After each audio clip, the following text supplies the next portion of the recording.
गाने में अहंकार रहे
भाव में आता है, साक्षी भाव में धारित होकर, साक्षी भाव में धारित होकर फल शिव तत्व का पाएगा, फल शिव तत्व का पाएगा।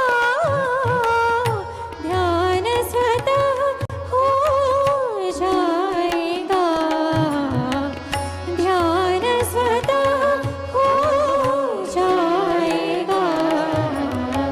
चित्त सदा रहे मां चरणन में, चित्त सदा रहे मां चरणन में। करो प्रार्थना शुद्ध हृदय से, करो प्रार्थना शुद्ध हृदय से। ध्यान स्वतः हो जाएगा, ध्यान स्वतः हो जाएगा। चित्त सदा रहे मां चरणन में, चित्त सदा रहे मां चरणन में, चित्त सदा रहे मां चरणन में, चित्त सदा रहे मां चरणन में, मां चरणन में। चित्त सदा रहे मां चरणन